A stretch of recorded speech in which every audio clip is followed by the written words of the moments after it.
देखो दो प्रकार की पद्धति होती है, एक तो प्राकृत भाषा में गाए जाने वाले गीत होते हैं और एक मार्गी। मार्गी का अर्थ होता है शास्त्रीय विधि से जो गाई जाती है, गाया जाता है, उसको मार्गी पद्धति कहते। एक देसी एक मार्गी।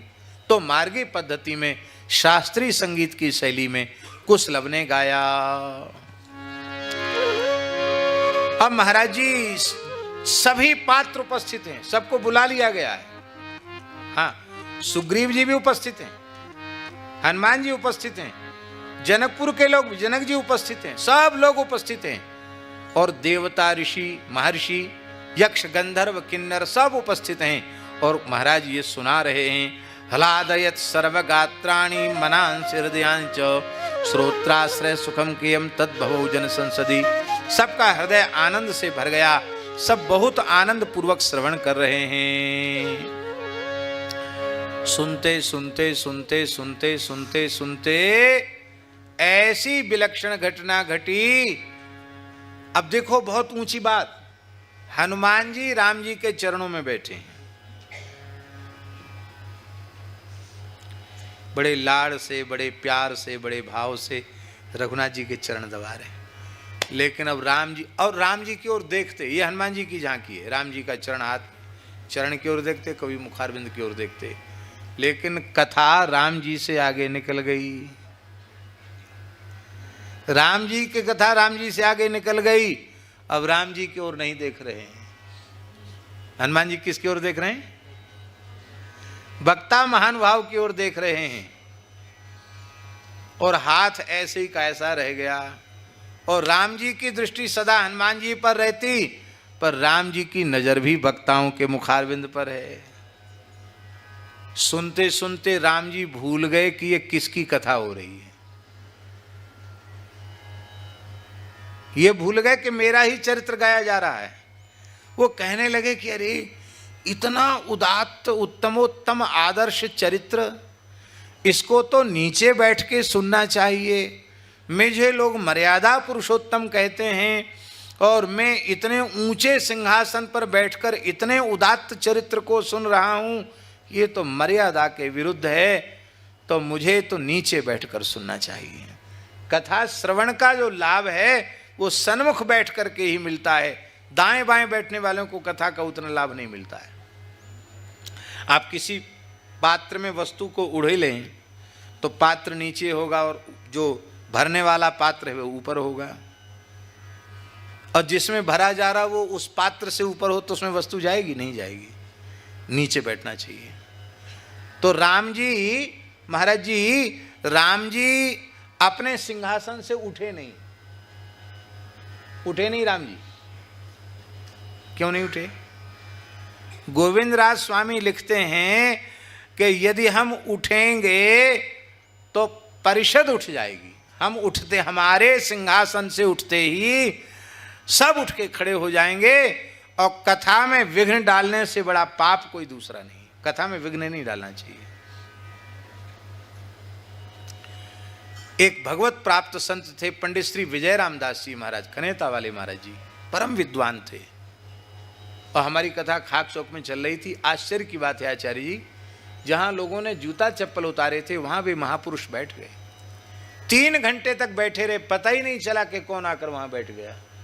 ऐसे विद्वान जिनके पास पूज्य करपात्री जी महाराज और बड़े बड़े महापुरुष जिनके पास पधारते थे, वे महापुरुष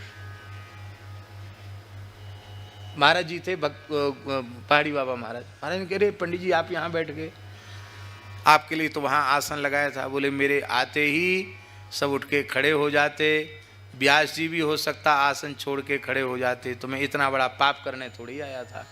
मुझे समय से आना चाहिए था, मुझे विलम्ब हुआ, इसलिए श्रवण ही मुख्य था। जहाँ से सुनने में आ गई बात वहाँ बैठ गया। ऐसे हमने देखा महापुरुषों को। तो महाराज जी, राम जी सचापि रामः परिषद गतस्सनैः बुभूषयासक्त मना बभूव। राम जी अपने ही चरित्र श्रवण में आसक्त स्वयं हो गए, और महाराज धीरे से राम जी सिंहासन से उठे नहीं, धीरे से ऊपर से उतर के नीची सीढ़ी पर, फिर धीरे से नीचे, फिर नीचे, फिर ऐसे धीरे से आकर ऐसे सामने बैठ गए, जानकी वल्लभ जी की तरह ऐसे आकर बैठ गए कि पता ही नहीं चला। और अब जब कथा पूरी भई तब सबकी नजर सिंहासन की ओर गई, राम जी की। जिस दरबार में राम जी हो और राम जी पर दृष्टि लोगों की लगी भई हो और राम जी से दृष्टि हटकर कथा पर दृष्टि चली जाए, इससे सिद्ध हो गया कि राम जी से बढ़कर राम जी की कथा है। ओ महाराज, सब विकल हो गए कि अरे सरकार कहां गए, रघुनाथ जी कहां गए, राम जी कहां गए, विकल हो गए। हनुमान जी व्याकुल हो गए, मेरे रहते रहते इतनी असावधानी, प्रभु कहां चले गए। हनुमान जी तो वहीं बैठे अभी भी, वो हिले डुले, उनकी समाधि लग गई। तत्काल नजर, अरे राम जी तो ये बैठे हैं। अरे महाराज आप यहां नीचे फर्श पर बैठ गए, गलीचे पर बैठ गए। अरे बोले कोई बात नहीं, इतने उत्तम चरित्र को उच्च आसन पर बैठकर नहीं सुनना चाहिए। बोलो भक्तवत्सल भगवान की जय। अब राम जी आने वाले हैं, जन्म होने वाला है, चिंता मत करो, बस भूमिका बन गई है। और बहुत कुछ देना चाहा राम जी ने, लेकिन श्री कुशलभ ने कहा मेरे गुरु जी की यही आज्ञा है कि तुम्हें भगवत कथा के बदले कुछ लेना नहीं। अच्छा एक बात बताओ, संसार का कोई भी बड़े से बड़ा अमीर आदमी भगवान की कथा की दक्षिणा दे सकता है क्या?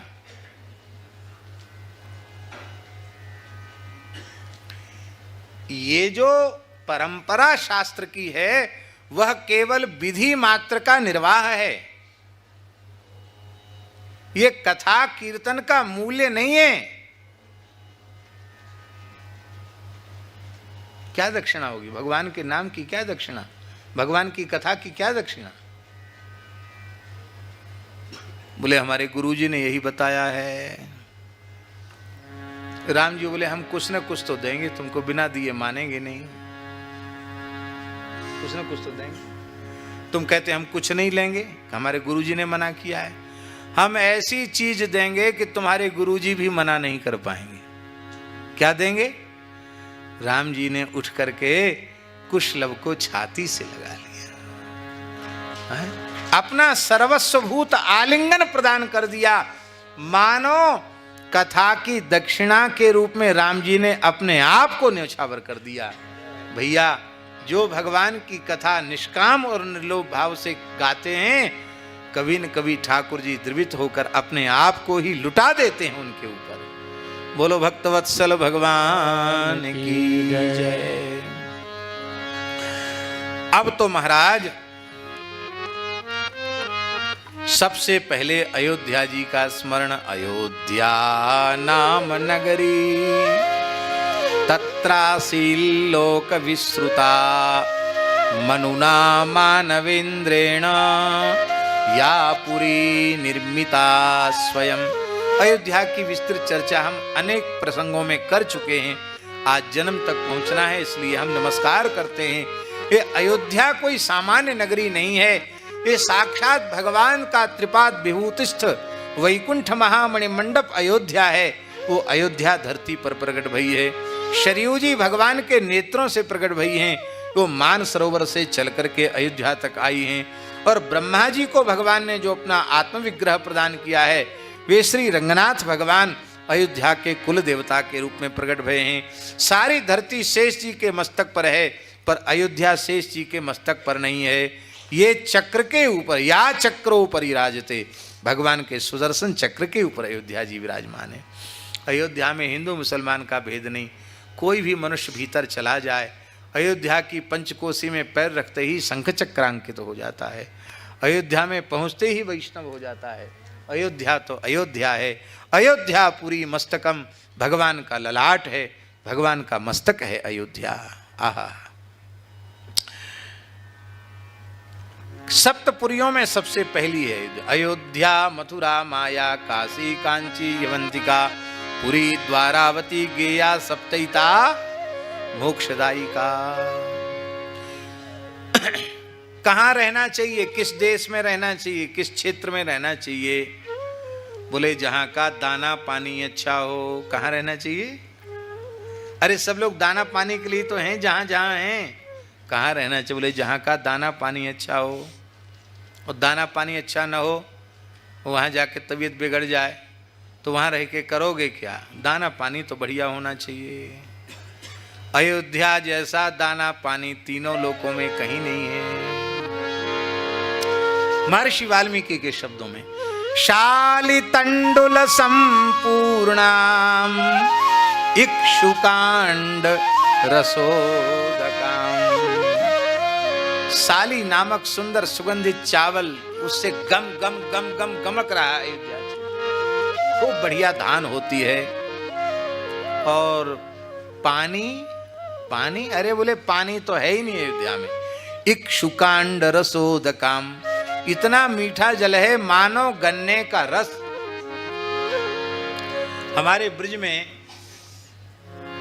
प्रायः खारी पानी है, गोसाई है कि नहीं?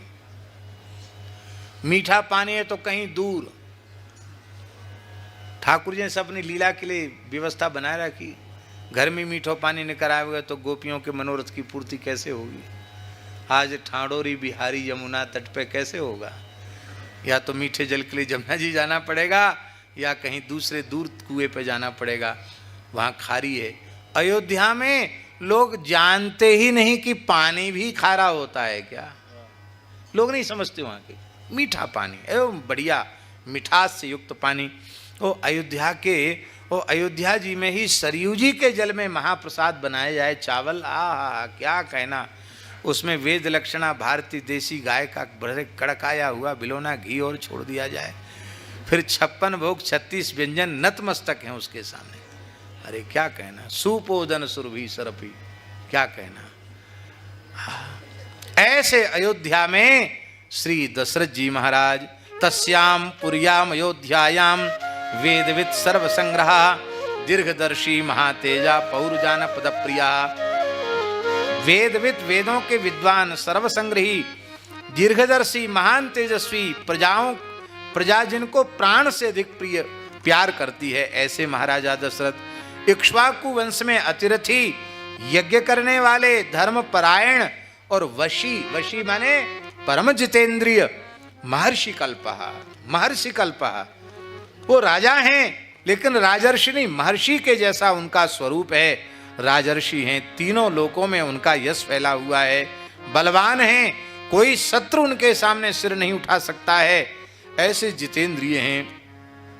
और इतनी संपत्ति दशरथ जी के पास है कि शक्र वैश्रवणोपमा, इंद्र और कुबेर भी उनके धन को देखकर लज्जित हो रहे हैं। कहते कहते महर्षि वाल्मीकि ने कलम तोड़ के लिखा। कलम तोड़ के लिखने का मतलब है, बोले इस वंश में वैवस्वत मनु जैसे हुए वैसे ही दशरथ जी।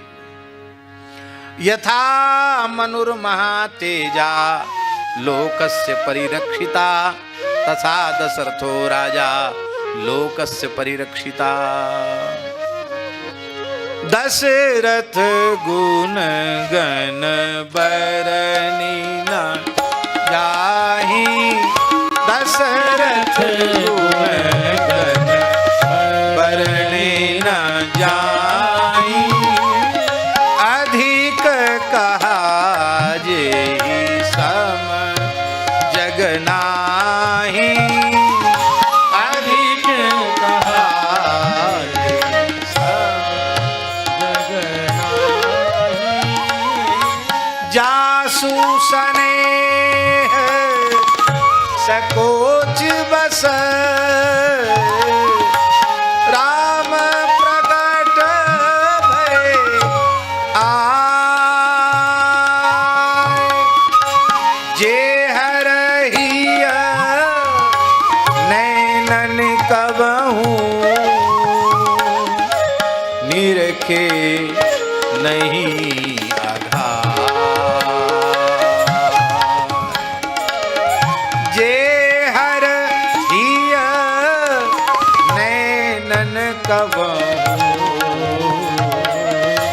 निरखे नहीं आधार। अवधपुरी रघुकुल मणि राव, अवधपुरी रघुकुल मणि राव, वेद विदित तेहि दशरथ नाम, वेद विदित तेहि दशरथ नाम। धर्म धुरंधर गुण निधि ज्ञानी, धर्म धुरंधर गुण निधि ज्ञानी, हृदय भगति मति सारंग पानी, हृदय सारंग पानी, हृदय भगति मति सारंग पानी, हृदय भगति सारंग पानी। 8 मंत्री थे उनके। कौन कौन? दृष्टिर्जयंतो विजयः सुराष्ट्रो राष्ट्रवर्धनः, अकोपः धर्मपालश्च सुमंत्रश्चाष्टमूर्तिभिः। ये चारों पुरुषार्थ चतुष्टय के रहस्य को समझने वाले थे। और 2 ऋत्विज थे, वशिष्ठ और वामदेव जी महाराज। सुयज्ञ, जावाली, कश्यप, गौतम, मार्कंड, दीर्घायु मार्कंडेय महर्षि, कात्यायन महर्षि, ये भी इनके मंत्री थे, मंत्रणा देने वाले थे। ऐसे महाराज दशरथ जी महाराज, ऐसी बड़ी अद्भुत उनकी शोभा। किसी वस्तु का अभाव नहीं था, क्योंकि श्री रंगनाथ भगवान के चरणों में उनकी अगाध भक्ति थी। एक चिंता हो गई। क्या चिंता? तस्य चैवं प्रभावस्य धर्मज्ञस्य महात्मनः, सुतार्थं तप्यमानस्य नाशीद वंशकरसुतः।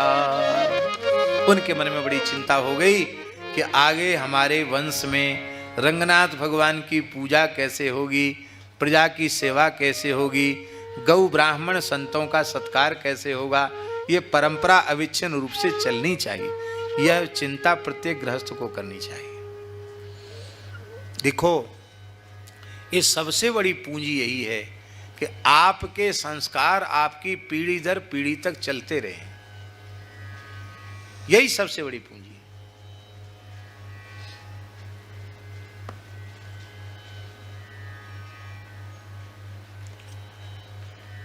आप सवेरे से पूजा करते हैं और घर के बच्चे भी सम्मिलित होते हैं, देख के मन में बहुत प्रसन्नता होती है। ऐसा ही होना चाहिए। ऐसा नहीं कि एक पंडित जी लगा दिए, पंडित जी पूजा करके चले गए, घर के लोग को भगवान को ढोक देने की भी फुर्सत नहीं। ये ठीक नहीं।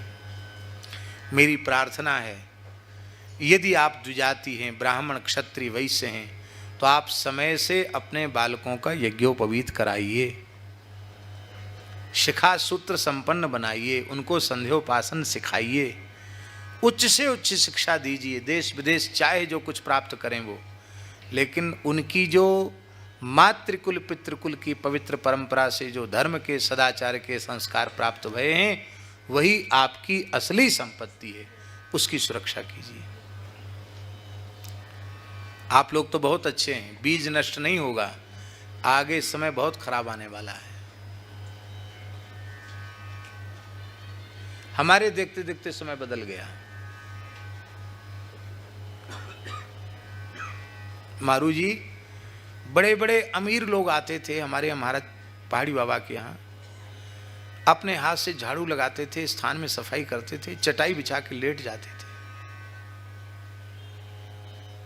स्थान में जो संतों के हाथ की बनी रसोई ठाकुर जी, वो प्रसाद बैठ के पंगत में पत्तल पर पाते थे। अपनी पत्तल अपने हाथ से उठा के फेंकते थे, नौकर नहीं फेंकता था। ये आंखों से देखी हुई बात बता रहे हैं आपको। और महाराज के एक शब्द में हाथ जोड़ के खड़े रहते थे। आज उन्हीं लोगों के नाती पोते होटल में आके रुकते हैं, और वो जैसे कोई पिकनिक मनाने के लिए लोग जाते हैं, ऐसे घूम फिर के चले आते। उनको नहीं कि हमारा दादा नाना परदादा इनका गुरु स्थान, उसमें भी हमको जाना चाहिए। ये स्थिति हो गई। आप सुख सुविधा धाम में तीर्थ में जाकर खोजते हैं। सबसे बढ़िया सुख सुविधा तो आपके घर में है, आप घर ही क्यों छोड़ते हो? वे अपने भोग विलास में, अपनी सुख सुविधा में लाखों करोड़ों रुपए व्यय कर देंगे, पर गौ सेवा, संत सेवा, ठाकुर सेवा, इसमें उनकी रुचि नहीं है।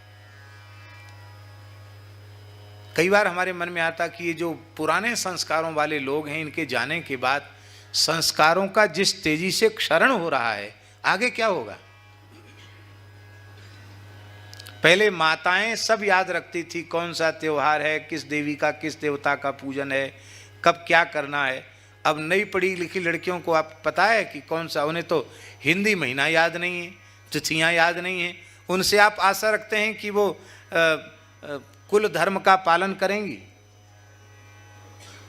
तो मेरी प्रार्थना है वर्तमान में जो भी समय है वो समय तो रहेगा, लेकिन अपने घरों में नित्य सत्संग आरंभ करें, नित्य संकीर्तन आरंभ करें और घर के लोगों को संस्कारों की शिक्षा घर में ही प्रदान होनी चाहिए।